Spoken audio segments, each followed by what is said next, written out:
Hi, this is Paul here, and today I'll pretty much be talking to you about my top two favorite monsters of all time. Those monsters are Dracula and Frankenstein's monster. Now, we've pretty much seen a ton of the movies with the help of remakes, the Universal and Hammer films, but today I'm going to take you all the way back to the originals. Now, when people think the original Dracula and the original Frankenstein, most people are going to think, okay, Bela Lugosi for Dracula and Boris Karloff as the monster from Frankenstein, but no, those are actually remakes. And today I'm going to take you all the way back to the original Dracula and the original Frankenstein. And I'm pretty much just going to talk to you about my thoughts. Well then, let's go back, way back, and take a look at the two, starting off with Frankenstein. This movie was made back in 1910, and it was put together by the great inventor himself, Thomas Edison. The fact that we're seeing this movie right now is practically a miracle, seeing the condition it's in. And this film was originally considered lost until someone in Wisconsin went up into his attic and actually found it.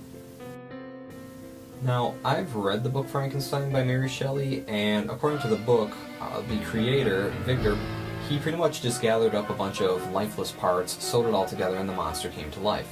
Well, in this one it's a bit different. In this one, the protagonist, I should say, Victor, instead he just uses chemicals and potions. Kind of like one of those make-your-own monsters. Now, why can't I buy one of those? So, the monster is pretty much made over a period of time, which almost looks like it's on fire. The monster comes to life, and next thing you know, they pretty much follow the basics, really. The creator goes to sleep, and the monster's watching him while he sleeps. A little creepy, but that's what happened in the book. Later on, though, you can't help but realize this monster, it kind of looks like a cross between the Hunchback of Notre Dame and Sideshow Bob. For all we know, this could be Sideshow Bob's hunchback grandfather. Surprisingly, though, the bizarre thing about this film is it was actually banned by some theaters because it was considered too shocking. But by today's standards, I would say this is pretty much going to be considered as a black comedy. I mean, just look at the way they're acting. This was also from the silent era, so there wasn't always going to be some subtitles for like everything they said. So you pretty much had to like act out and figure out what they're saying. I also must say, the soundtrack for this film is actually pretty decent too. As for the end of this film, Frankenstein sees the monster in a mirror and shoots the mirror. But before he does that, he kind of realizes that the monster is a bit of a reflection of himself. I guess you could say that is pretty much all of us on the inside. But not like in a Sideshow Bob-like manner. The ending, it's a lot different, accordingly, with the book. In the book, the monster just jumps on a raft somewhere in the North Pole area and then he just sails away.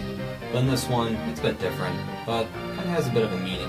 Overall, it's not too bad, but I gotta say, if you ever get the chance to find it on DVD, which it's getting rarer these days, definitely check it out. You can also find it on YouTube if you don't want to drop the money for it.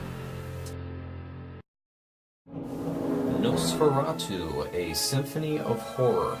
Now we are really whipping out the big guns now, seeing this film is probably one of the best Dracula adaptations available. The fact that we're seeing this is also a miracle just as much as Frankenstein, because this film was actually sued by the Bram Stoker estate, mostly by Bram Stoker's widow. She was mostly following Stoker's will, stating that he never wanted the story of his Dracula ever to be made into a film, more though as a play. And as for this film, they had to change the names of the character and the locations, but it did not really hold up too much in court. As a result, the company was sued pretty much right out of business, and most copies of the film were eventually destroyed. Very few of them survived, and right now this is one of them. The character Count Dracula is now played by Max Schreck, whose last name Schreck means terror in German, who, instead of playing Dracula, he plays as Count Orlok.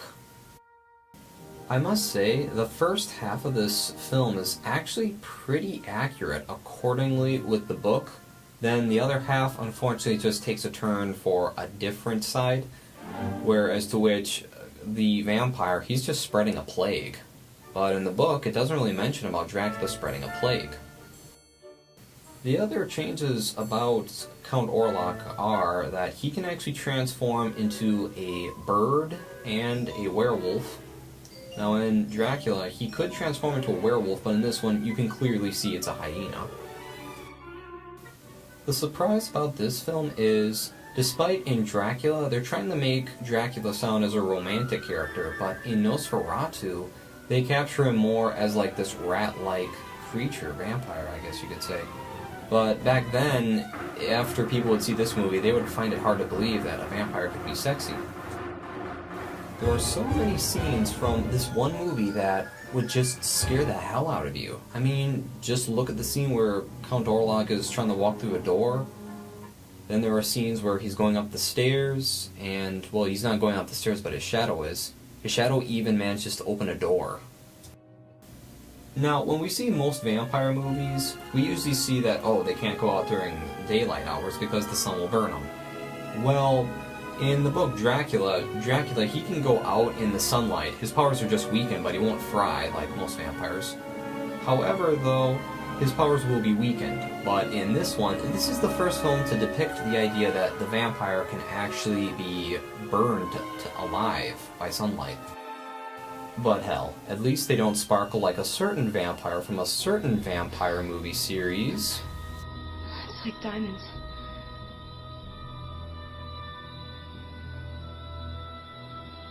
Overall, I've read both Dracula and Frankenstein, and I'm a little bit of one of those people who will actually read the book and then I will compare the book to the movie, but usually I'm one of those guys who will first see the movie, then read the book.